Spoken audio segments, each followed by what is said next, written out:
Hailing frequencies open and welcome aboard Treks and Tangents. I'm your co-host Brian. And I'm your co-host Jackie. I'm the Star Trek newbie who treks off on tangents. And I'm your Star Trek expert who is here to get the tangents back on track. Each episode we watch and talk about a different Star Trek episode, and this week we watched Star Trek, the original series, Season 1, Episode 23, A Taste of Armageddon. Welcome back to our fun little podcast, everyone. Hello. And a happy belated birthday to Jaci. I'm so old now. By the time this comes out, your birthday will be 3 days ago? Yes. Still partying. Still partying. So happy belated birthday. Like it's 1999. But thank you all for coming back and listening to another episode. Thank you everyone who's been liking, subscribing, commenting on the episodes, liking the shorts that we put out on YouTube. It really helps us out with channel visibility and getting past all the algorithms all those platforms have. As a fun reminder, at the end of this episode, if you want to pop over to our Patreon, we'll continue our bonus episode where we dive into one more topic related to this week's episode, and we're also slowly catching up on our back catalog and getting a bonus episode recorded for each of our back catalog episodes. Right, those cute little star notes. Star notes. Also, as a reminder, this coming Friday, when this comes out, is the fourth Friday of the month, so we'll have another episode over on our Patreon where we do a deeper dive into the animated series, the cartoon version of Star Trek, available to all of our crew members over at Patreon.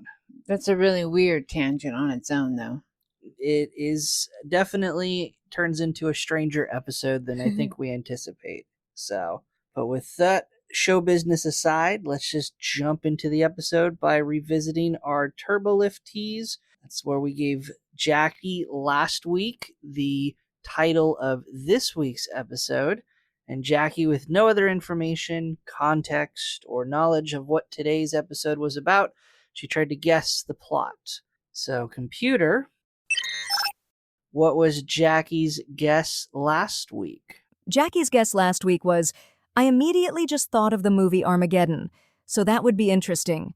But perhaps our Enterprise crew is going through the galaxy delivering supplies to some planet that has been attacked.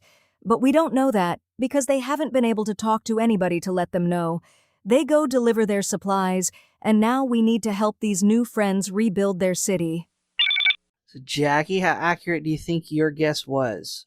I'm going to say tangent is the word of the day because I almost hit it, but not a bullseye.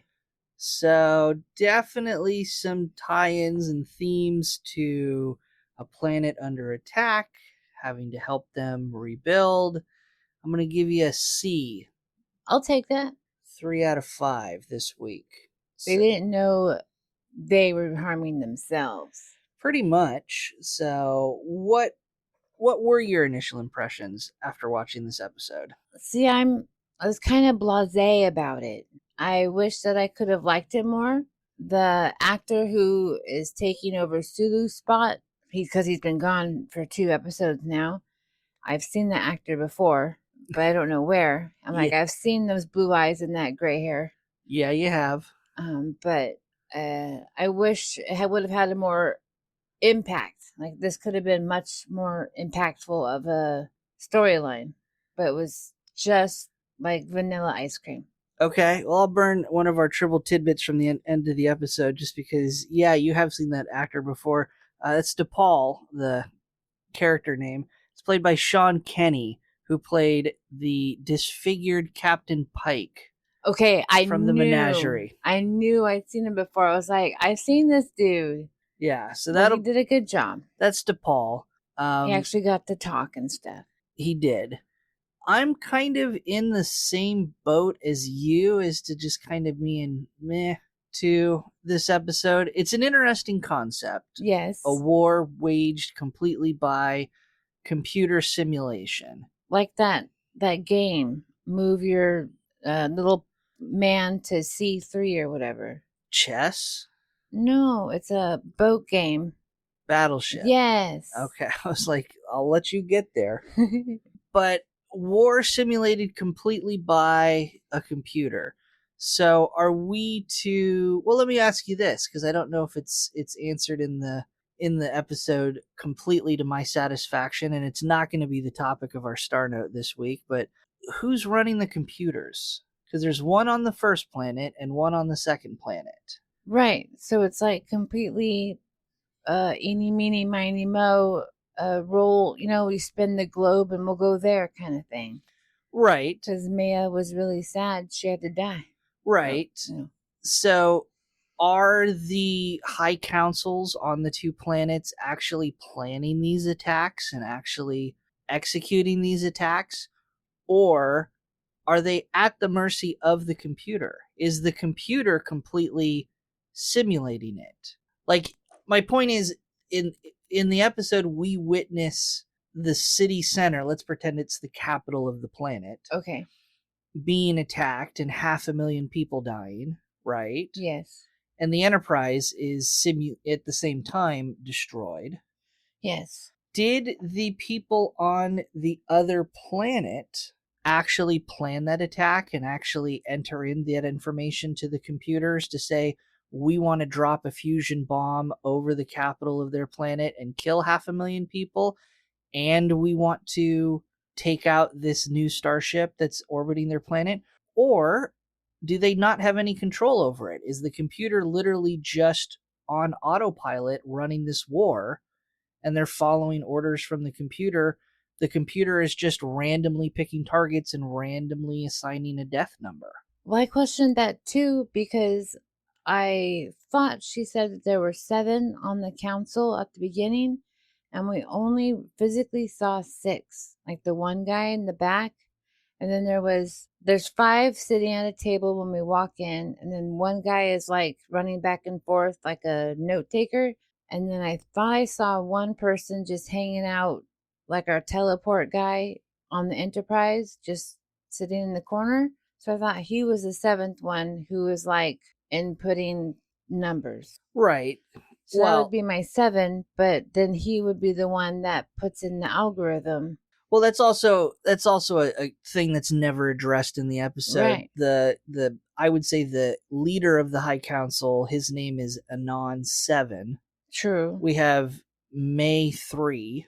Yeah, all these stupid names. Well, they all have a number in them. Yes. So I also not addressed why they all happen to have a number in them. Ultimately, well, over 500 years, we've had 3 Mays. I guess, or there's currently 3 Mays across the entire planet, or just 3 Mays living in the capital. I have no idea. Maybe it's the way they spell their name. Maybe. 3. But ultimately, yeah, it's just it's an interesting premise. It's not very captivating in how it's executed, and ultimately I think they could have done, I think the episode could have been more.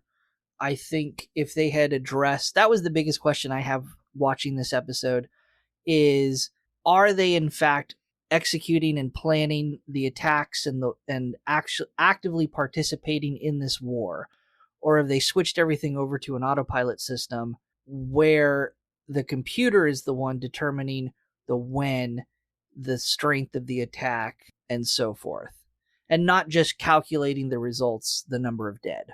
And then where are all these chambers that all these people out in the rural sticks have to go to? Yeah, I'm sure we could break down the math, but they said disintegration chamber number 12, and I'm like, okay, how many chambers would it take? How long does it take to disintegrate someone? Pretty quick, but a matter of seconds as opposed to minutes.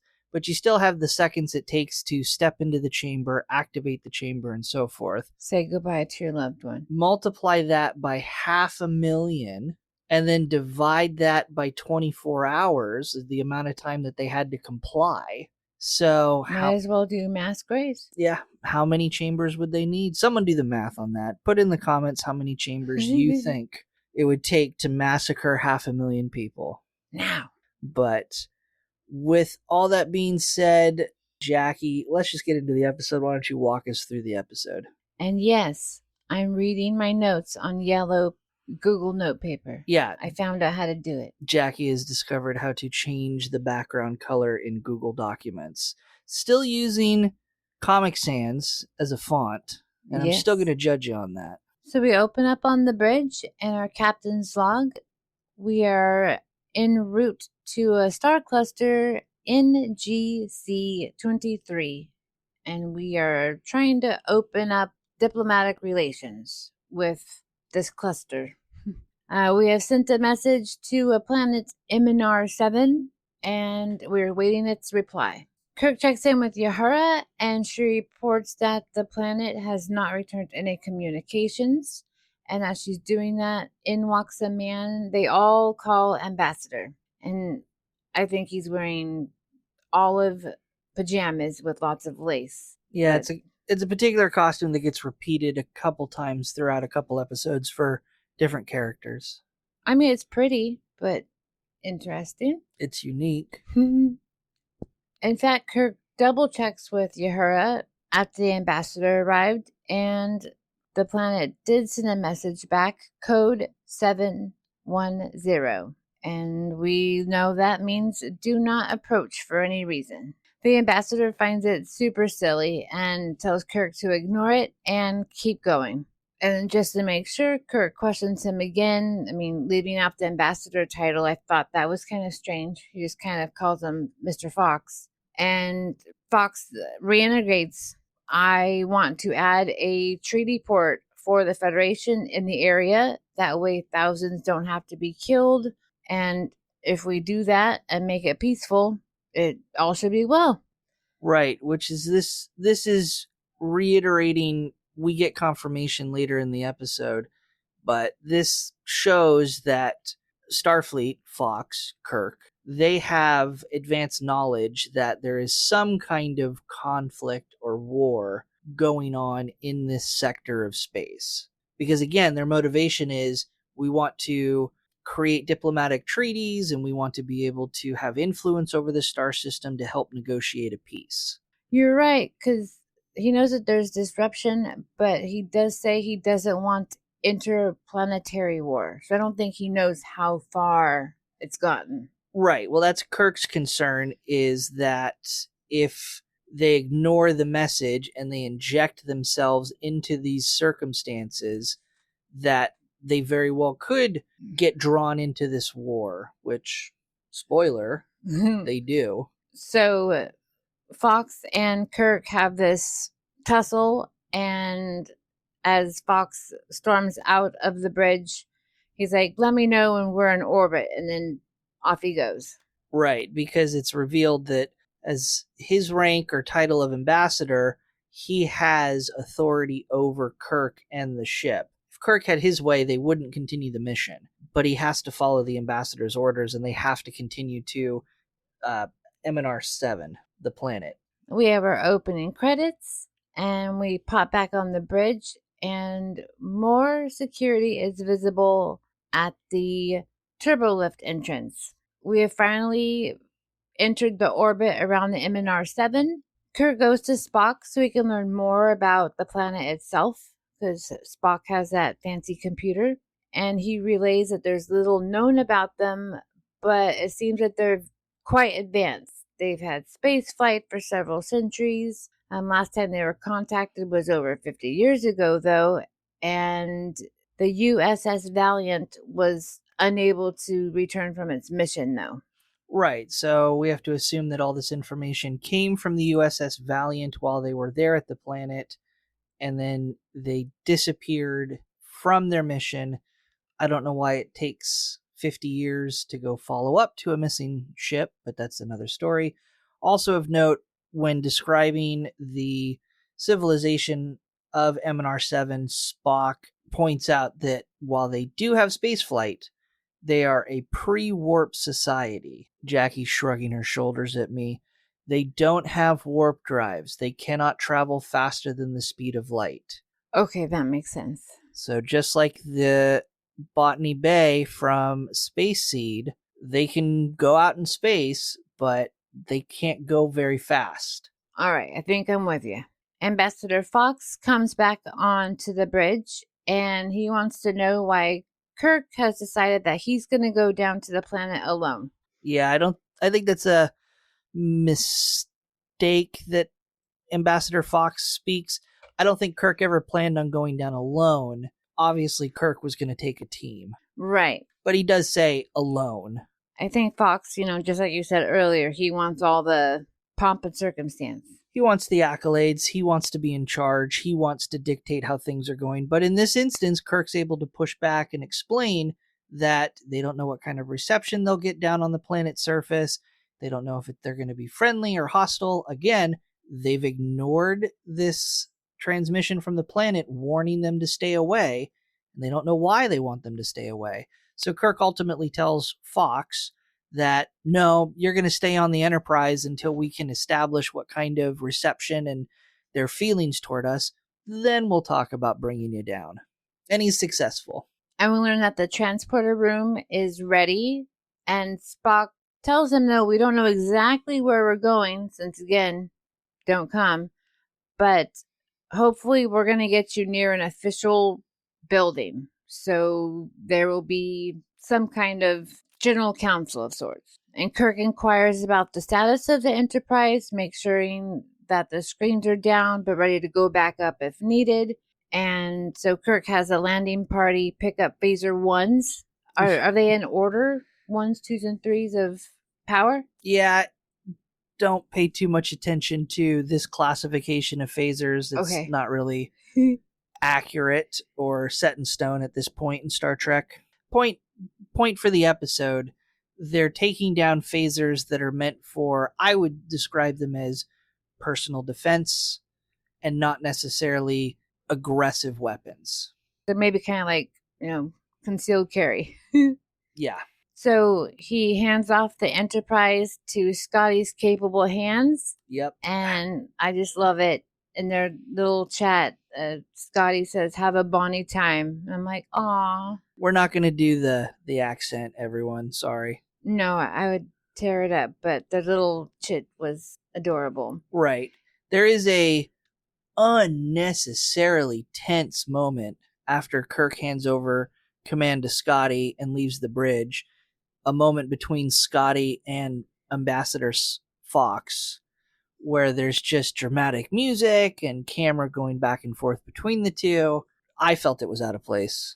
Totally. Ambassador is not acting like an ambassador. He's like a jealous little kid not able to play with the Tonka toy.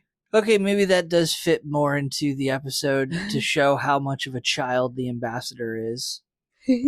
So they teleport down to the city. Right. And to the planet. By they, we mean Kirk, Spock, a yeoman, and 2 security personnel. And a different yeoman. Yes, once again, we are running through the yeomans. And I called the city that they landed into kind of like a cement emerald city, as if they were in the Wizard of Oz. Yeah, it's another fun, again, we're watching the remaster version, not the original version, so it's slightly different. But it is, I think, a lot of fun in the original series when we get these very pulled back shots and we get these huge landscape shots from television in a time where CGI did not exist. I think they're fun shots when they can do it. No, it's beautiful. I really do love, I think that's what I like most, besides the music, of this journey we've been going on. All of the creativity of the people behind the scenes. Sure. So all 6 of them are standing there like, what do we do? And in walks this beautiful blonde lady who is wearing like a scarf, like as a dress. She looks like a butterfly, in my opinion. And she has 2 like dudes with her, and they're just in this ugly uniform. Yeah, like, kind of like the half Oshkosh Bagosh. And these weird hats. Yeah, I'm thinking of the episode What Little Girls Are Made Of. Those were kind of Oshkosh Bagosh inspired, and if I remember correctly, what's her name had like a half strap and yeah. And then like their hats though is like a balloon without the top. It's so weird. Right. So she introduces herself as Maya 3. But I just kind of call her me throughout the day. Kind of like May. Yeah. Kirk is actually kind of confused. He doesn't understand why they were told not to come. Looking around, there doesn't seem to be any strife or problems happening.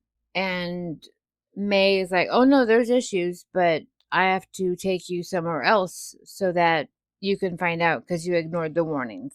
And she introduces them to the 7 members of the High Council. 5 members of the High Council. So the leader of the High Council is Anon 7. So that's where I assume 7. Yeah. There's only 5 members of the council, at least how it's laid out. The 6th person that you referred to at the beginning of the episode runner is exactly that. A runner, a staff person, their version of a yeoman. I'm going to say it's a High Council of 5.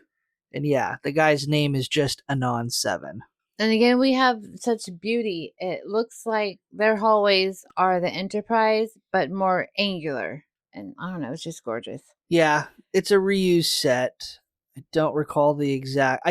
it's a reused set. I think we get to see it more in upcoming episodes, but I don't really recall. I don't recall which set it's from or what episode it's from.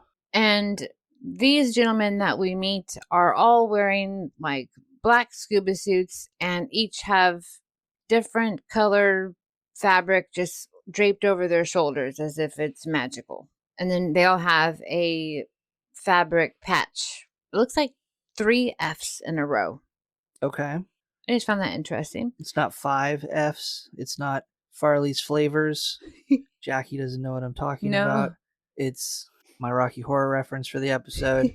Shock Treatment. Go watch Shock Treatment, everyone. We'll do a bonus episode on that later. I have so many things I have to watch. Yep. And so the man in gold, he is the one that we meet mostly in charge, and his name is Anon 7. Perfect. And again, he asks, why are you here? You're not supposed to be here. We are clearly at war. But yet there's no evidence of war anywhere. No. And he echoes what May said earlier. There's definitely a theme of, well, you guys shouldn't have come. You're in danger, but since you're here, we're going to offer or extend hospitality. We're going to be kind to you. You're our guests for the moment. And Spock does compliment. He's like, I just scanned you. You guys are great. I mean, it looks great here. But who are you at war with? And we learn that they've been at war for 500 years with the 3rd planet of the system called Vintikar. Even though it's settled by their planet, they've made a truce, but they each fight each other in tandem and have to lose 100 to 300 million civilians a year. Yeah. So again, it opens up the question: do they have to? Is that what determines that number?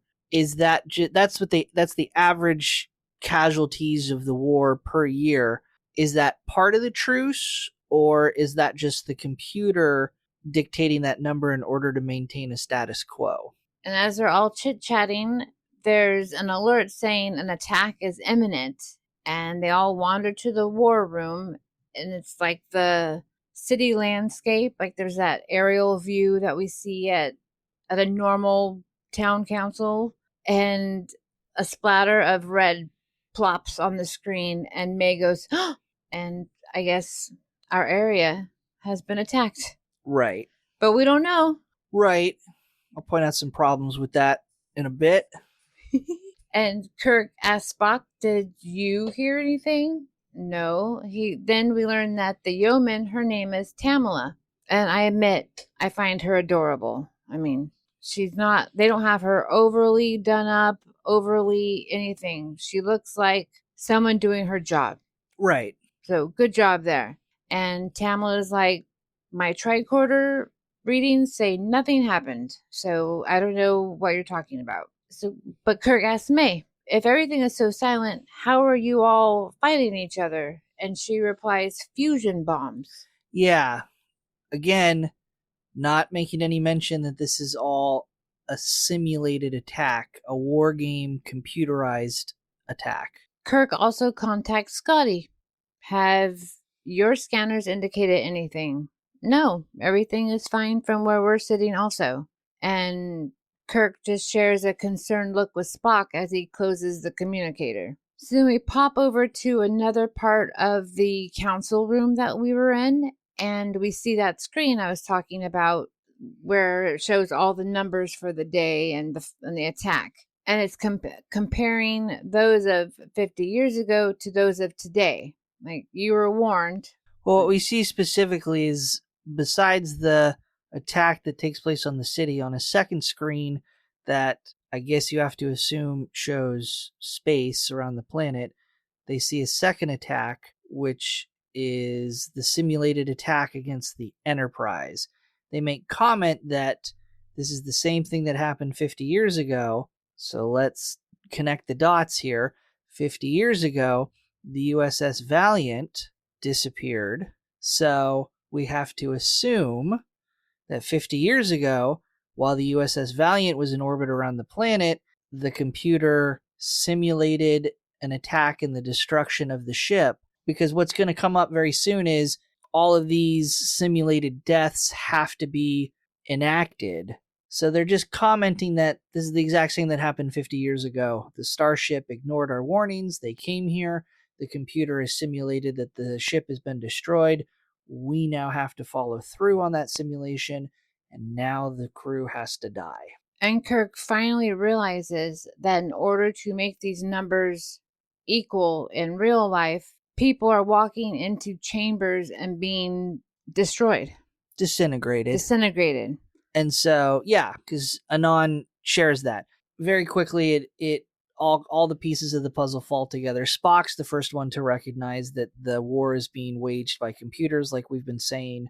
Anon 7 shares that fact that, yeah, no, this is all simulated. While the computer has simulated that 500,000 people have died, they haven't actually died. They have 24 hours to report to our disintegration chambers so that we can balance our accounting and we can make these deaths actually happen. And Anon is so excited that Spock understands what he's talking about. I think that's so gross of him. Well, there's a fun moment. It's Spock says, Anon shares this is what it is. Spock says, well, there is a logic to this. And Anon says, well, I'm glad you approve. And Spock's like, I do not approve. I understand. And then Anon says, well, good. I'm glad you understand. I don't care if you approve or not. Like, tying back to when he says there's logic to it, Anon really doesn't want their approval. He just wants their understanding. Because what happens next is he shares that the Enterprise was simulated as being destroyed. The crew of the Enterprise has 24 hours to report to the disintegration chambers. And in order to make sure that that happens, the away team are going to be held hostage and only going to be released once the crew of the Enterprise has complied, beamed down, and willfully get disintegrated in these chambers. So we come back from a commercial break, and we have been moved into a side quarters, and May walks in asking if anybody needs anything, before you die. And Kirk stops her and says, we just want to talk to Anon 7. Like, what's up? And May says, no, he's busy coordinating the casualty list. Ick. Yeah. And Kirk threatens that he'll have more to deal with if he doesn't show his face. And sadly, May, she admits that she's on the list and she has to go report to disintegration by noon tomorrow, or, she'll die sooner, I guess. Yeah. Sooner or later. So which brings up an interesting question. How do they calculate the casualty list, and how do they decide who has to report for disintegration? Because at the time of the attack, May was in the council's chambers with the council and the away team. But the council doesn't have to report for disintegration. The away team is not being disintegrated. They were being told that they're being held hostage so that the Enterprise crew can come down for disintegration. So it can't be location based, because if May is on the casualty list, then everyone else in that room has to be disintegrated as well. So is it just like a random lottery? When the attack occurs, the attack occurred on the Capitol, and so they just draw 500,000 names of people who live in the Capitol? What if you're just visiting the Capitol and you live 50 miles away? Are you not on the lottery list? It makes no sense. And equal genders, one of each. Oh my goodness. Right. I'm going to say it has to be the only thing that makes sense is some kind of convoluted lottery system. She even says it's her duty, though. And if she didn't follow suit, then each planet would be forced to actually use weaponry. Right. Which now brings us up to the motivation and why they have this system. Because it avoids the use of traditional weapons that cause much more destruction than just killing people. It destroys infrastructure. It destroys culture. It destroys living quarters. The environment. So, with this system in place, it's still war and people still die, but everything else remains intact. Orderly. Yes, we'll all die orderly. And then it's as if she ignores everything and says, "Are you sure you don't need anything?" And she leaves the room. And the guards take the knob off of the door as it closes. Yeah, this particular door system requires a little device to be put on the door in order to open and close it. That's what the Enterprise needs, so everybody doesn't barge in all the time.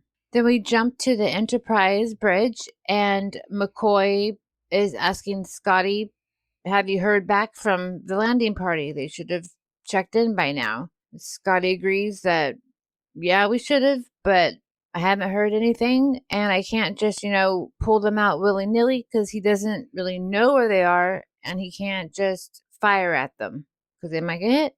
And he asked McCoy, "Well, what would you do?" And then McCoy's like, "I'm just a doctor." Yeah. Like, come on, guys. I'm just going to complain and say that things are not going the way they should, but when it comes time to provide a solution, I'm just going to feign ignorance. It's above my pay grade. And as if on cue, they hear from quote unquote Kirk, or who they assume is Kirk, saying that the planet has agreed to establish full diplomatic relations. Mr. Fox will love that. And as he's talking, we learn that it's actually Anon using Kirk's voice, like a recording of it, telling Scotty and crew that all is going well. Yeah. And that they're going to have a great time on shore leave. Like they've been invited. Yeah. So it's a voice changer that Anon is using because it's actually Anon talking and the voice changer is changing his voice to sound like Kirk. Also, complete ridiculousness because it's a situation where they want everyone to come down for shore leave, which means the Enterprise has to be crewed by someone, and Anon is trying to convince the Enterprise using Kirk's voice that no, everyone come down. We'll just have some people from MNR 7 come up and man the vital systems of the ship while everyone gets a vacation. So just go ahead and turn the Enterprise over to these strangers. Like, that's going to go well. And of course, McCoy is very concerned because he's our concerned man. Yeah, both McCoy and Scotty are concerned. Thankfully, because this would be a really huge plot hole to the whole thing. I don't know if this is how they tricked the USS Valiant and how they got them to disappear. Stupid move. But in any case, Scotty sees through the deception. He sees the red flag, has the recording. I guess the computer's automatically reporting for the log, of course, and has the computer analyze Kirk's voice, and the computer is able to hear through it. And the computer reports that it is like 98% certain that this is a faked voice of Kirk. It's not real. I'm so glad that Scotty did that. I was like, yeah. Yeah, otherwise this would have been a way worse episode. So we're back on the planet, and then those little quarters, and Kirk and Spock are like, we got to figure something out. Like, do your Vulcan abilities, can they do telepathic things? And Spock is like, well, I can attempt to. Like, some people do have the abilities. He's so logical. I love this. And so we see Spock go over to the door, to the wall where the guard is standing on the other side. And he's like all arms stretchy, spider limb, moving along the doorway. And finally he finds the guard and does like a pretending like he's holding onto his head from the other side, and he's provoking him to attach the door knob to the door to have it open. Yeah. I don't think in this moment Spock is directly controlling the guard. I think he's just implanted some kind of notion in the guard's brain, and the guard is making the conscious decision to go into the room to investigate something. Spock is planting a hunch that, hey, you need to go check on the prisoners right now. So. Oh, that makes sense. Like a suggestion of sorts. Yeah, exactly. Not direct mind control. And so he opens the door, and that's where Kirk like pulls him in, and they grab his weapon. And Kirk's like, "We need more weapons too, but we'll get there." So Kirk and Spock are able to get out of that chamber, and they turn a corner where we see the disintegration chamber in action. A loving couple is embracing, saying goodbye. And we find May, though, and pull her out of line. Like, you're not going in there, Missy. And then Spock goes up to one of the guards and he's like, "Excuse me, sir, you have a multiple-legged creature on your shoulder. Let me get that for you." And Vulcan pinches him and gets himself his own a weapon. I swear Kirk is hiding a giggle, like, in the background, though. Yeah. It's also, I'll just point out, it's kind of weird. There's a overall theme throughout the episode in many instances of the away team experiencing passiveness from the guards and the populace. Spock is able to, this won't be the last time either in the episode, Spock is able to just calmly walk up to the guard and get this line out about a multi-legged creature on the guard's shoulder. The guard is not questioning Spock. He's just kind of standing there. Like, you would assume the guards would see, this is someone who doesn't belong on the planet. Why are you here? So it just felt like, and then even in a moment, I'll point out, after all this happens, Kirk uses a phaser to destroy the disintegration chamber. He ends up scattering all the people. No one puts up much of a fight in any of this. Again, they seem very passive.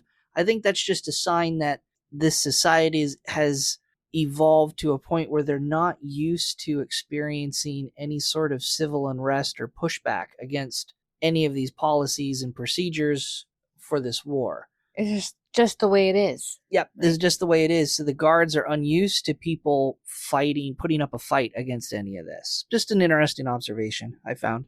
No, I completely agree with you, because there's like no questions whatsoever. We jump to the council chambers, and security has called to tell Anon that Kirk and co. have escaped, and they need to be found. He also orders the planetary weapons to destroy the Enterprise. We come back from a break, and the Enterprise is under attack. Thankfully, though, that the screens have saved them. Yeah. And McCoy does joke that the people they don't seem too friendly at this point. They keep referring to it as screens. They're technically shields.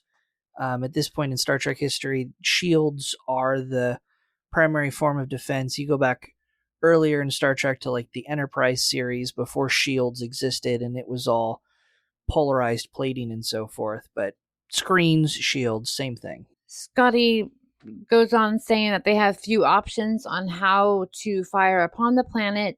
With everything up, it limits all the options. All he has are photon torpedoes, really. And then that's when Ambassador Fox pops on the bridge and cuts off all the talk about firing on the planet. Little odd that they can't fire their phasers through the shields, but they can fire photon torpedoes, but let's just ignore that for a moment. I mean, and then Fox, like, he's kind of stupid, because he's like, how do we have all these things happening, but they're supposed to be friendly? Like, what exactly is going wrong on the planet this is happening up here? Right. And again, he's super focused on his mission. He wants to establish diplomatic relations. That's his only goal. He's ignored the fact that they've just been fired upon from the planet. He's ignoring the fact that they sent up a fake communication to make it sound like Kirk, to try to get the Enterprise crew to abandon their posts to come down for vacation. He's being very naive. Fox then has Uhura create an open channel and to expect priority 1 messaging from him and to make sure it stays open because he wants to go down to the planet and handle all these misunderstandings himself because, of course, he's such a good mitigator. Scotty is upset with it, but he puts it into effect. We're on the planet, and May is just pleading for them to let her go. Like, she just needs to do her place. And then someone questions, why are we back in where we were locked up at the first place? Well, no one would look for us here if we ran away. Yeah, and it's a set that we already have, so we don't need to make a new set. They've been able to collect 4 weapons, and they also have a communication device. Right. Count them as they go out, though. They take 4 phasers with them, and they leave 1 phaser behind for the yeoman to guard May. So that's really 5 phasers. No one can count. They were just excited. Kirk asks about the outline of the planet, like where everything is, and she refuses to help. Like, why aren't you helping out? Yeah, there's some back and forth and resistance. She questions Kirk's motives and what he's doing. Kirk says that he's not trying to disrupt things in a way that she's imagining. He is trying to put an end to this crazy war and the deaths and everything, the entire situation. She eventually would have to give in and give them directions to the war room and the council room. It's the only way they would know how to get there. We arrive again in the council room, and the High Council is discussing how they're not anywhere near quota. And then they get a call from Fox, and he's trying to, be the diplomat that he is, and he doesn't understand why anything is happening and why they're being attacked. And then it's like he's Anon pushes in, well, if you put your screens down, all would be well. Yeah.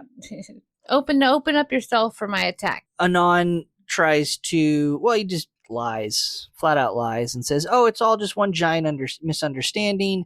We thought the Enterprise was attacking us, which is why we in turn attacked you, but the away team's fine. Again, giant misunderstanding on our part. We're so sorry. Hey, Ambassador, why don't you come down? Let's just talk about this and actually do the diplomatic mission that you're here for. But in the end, he doesn't even close the comms. It's so stupid. He just kind of whispers to the side to his staff, hey, once the shields come down on the Enterprise, destroy them. So Fox tells Scotty to lower the screens as a show of good faith. Let me go down there.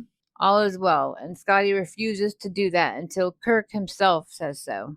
And, McCoy and he are showing Fox they copied his voice. How are we certain that's really him? Right. And so Scotty refuses to lower the shields, refuses to follow the order from Ambassador Fox, including in the face of a threat from Fox for being written up. And then we jump back down to the planet. And Anon is so proud of himself, he's pouring himself a glass of wine. And we see Kirk try to sneak up on Anon. It doesn't really work. Anon becomes aware of Kirk's presence. There's a back and forth argument between Anon and Kirk. Anon trying to justify the current system they have in place to fight this war. Kirk telling him he's insane and this is no way to do it. And you need to give us our communicators back. You need to give us our phasers, our weapons. We need to end this. We're not going to comply. And then Anon does push a silent alarm, calling for more people to come and get him. He basically calls Kirk also a barbarian. Yeah.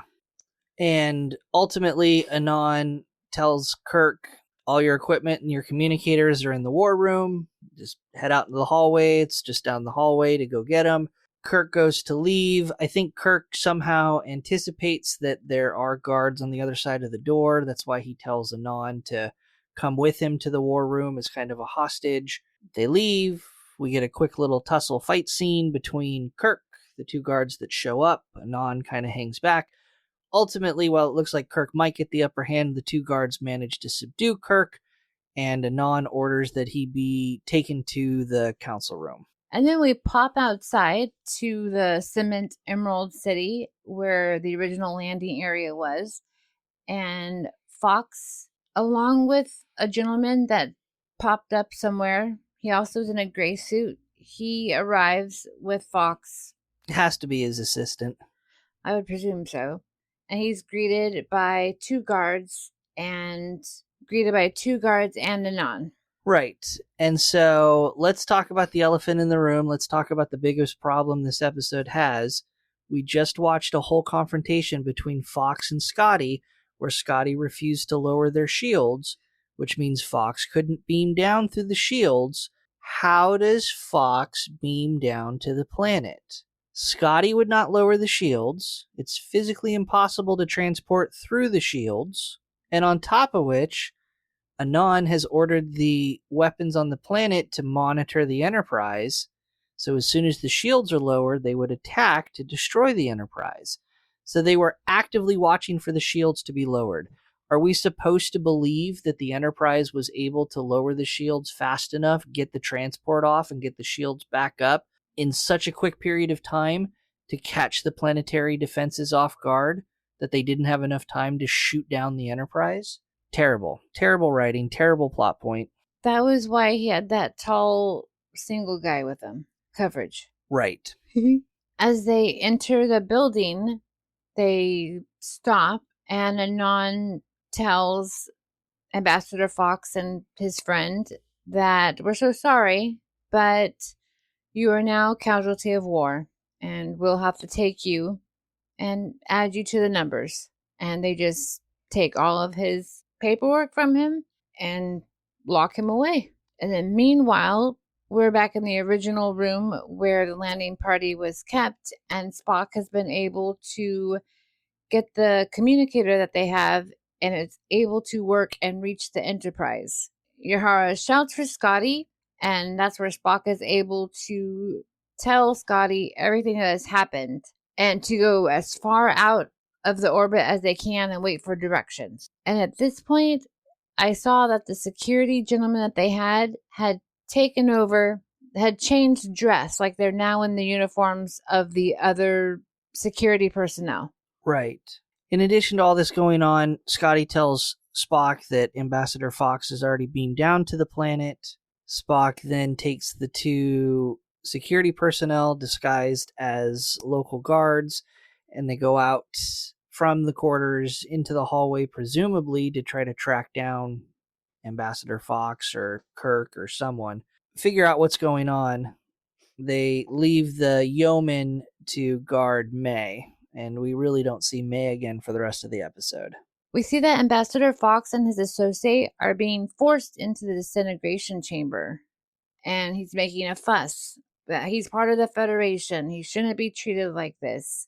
This is where Spock is walking with, the quote-unquote guards and get in line, you're next. And instead, Spock is able to fight the other guards and be able to regain control, saving both Fox and his assistant. Spock pushes everyone away from the chamber, and he shoots the chamber so that it explodes. So now we have two chambers gone. And, we have to go to safety, but we also have to find out where Captain Kirk was taken. Thankfully, Fox knows that he's in the council room, but he's under heavy guard. So he hasn't been a soldier, but he learns quickly. Hopefully he can help out. We bounce back into the council room, and this is when he's explaining to Kirk how important it is that all these people need to go into the chamber and disintegrate. Sorry. Right, specifically because they have to maintain the status quo. Again, if they don't maintain the status quo, they will be in violation of this treaty that they have with the other planet that they're at war with. And if they break the treaty, it all falls apart and conventional war will resume. Of course, Kirk doesn't buy it, doesn't want to play along. Anon calls up to the Enterprise to, again, try to get compliance from the Enterprise crew. When they open up the channel, Kirk cryptically jumps up and tells Scotty to execute Order 24 in 24 hours. He's ordering that Scotty has 2 hours to allow this situation to resolve itself before the Enterprise will be authorized to blow up the planet, destroy everything on the planet, etc. Anon responds in kind to say, well, my offer and ultimatum is the Enterprise crew has 30 minutes, Mr. Scotty, to have the entire crew beam down and report for disintegration to maintain the status quo.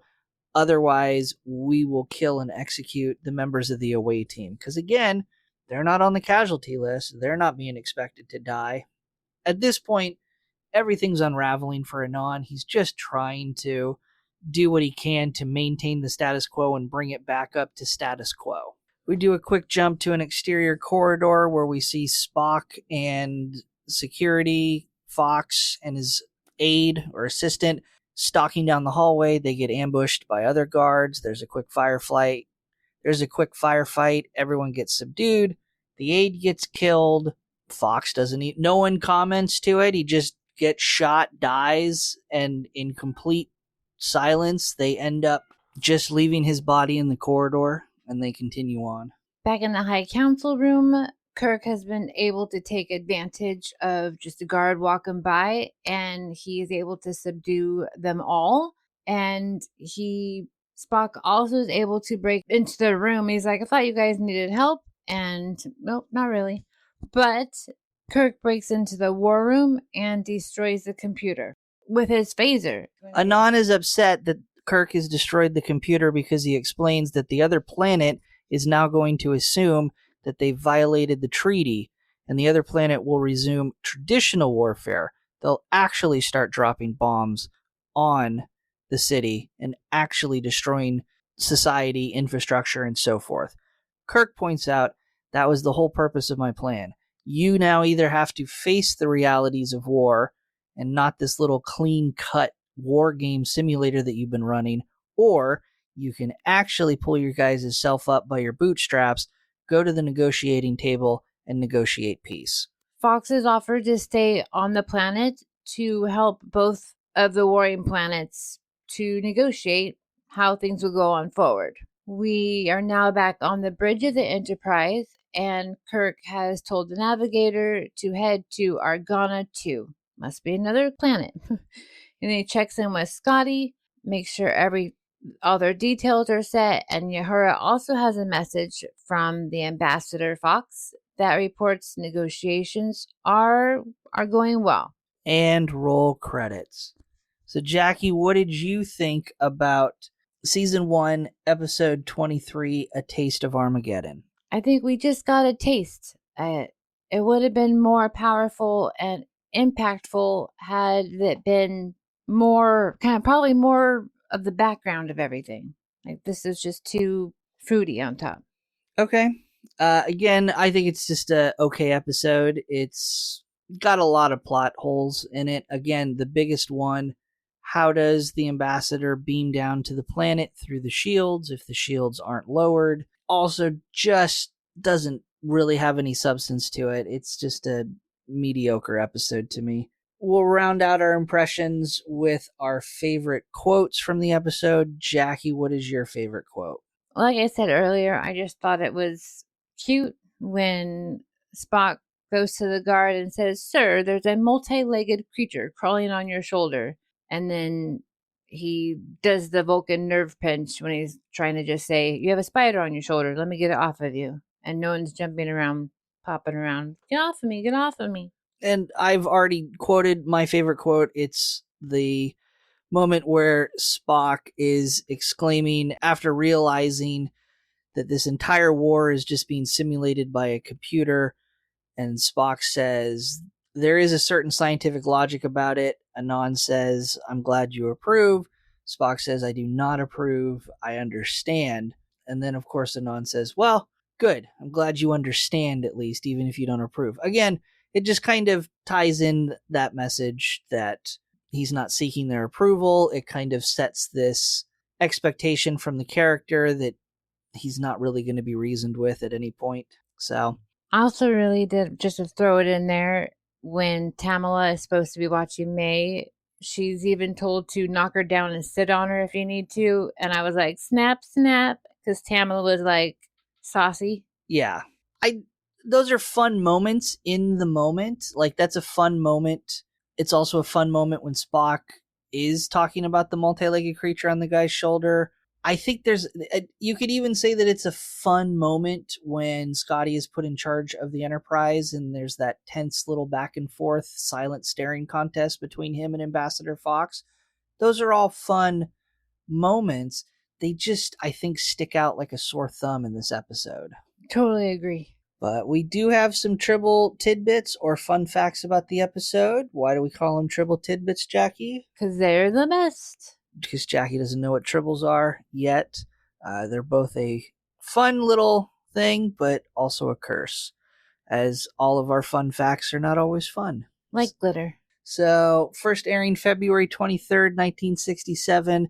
I mentioned in the very beginning, of course, again, crewman DePaul, taking the place of the navigator for Sulu, is actor Sean Kenny, who plays Pike in The Menagerie Part 1 and Part 2. James Doohan, the actor who plays Scotty in real life when he was serving as a lieutenant in the Royal Canadian Artillery during World War II, he refused an order from a colonel during a training exercise when he realized that order would put a significant number of people in harm's way. He refused the order. Thankfully, he was backed by his superiors at that point. And even though he was threatened with a court-martial at the time, it never happened. And just like his real character, Scotty, he eventually would be promoted to the rank of captain. That's awesome.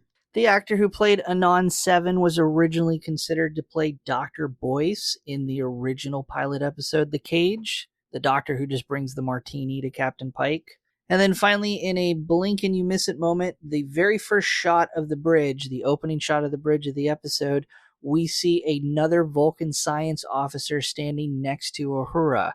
You have to kind of squint to notice that they're a Vulcan, but they're there.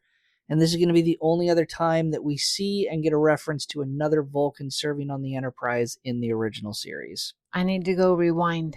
But those are our Tribble tidbits. And this is where we will share our episode ranking. This is where we pretend that the episode today is a member of our crew for our fictitious starship, and we assign a rank to the episode. A higher rank means we not only found the episode more entertaining to watch, but we consider it a more important member of our crew. And the opposite is true. A lower rank means we find it less entertaining and we find them to be a more disposable member of our crew. Our enlisted ranks start at ensign. They go up to lieutenant junior grade and lieutenant. We can have an unlimited number of those. And then our officers, we can have 7 lieutenant commanders, 5 commanders, 1 captain, and 1 admiral for a best of the best, perfect episode for this season. Jaci, this week for the USS Galactic Glitter Bee, what rank do you give this episode? I am going to keep this episode, down in my lieutenant junior grade. And why are we going to give it that grade? I'm going to keep it here because I liked the idea. I liked the story.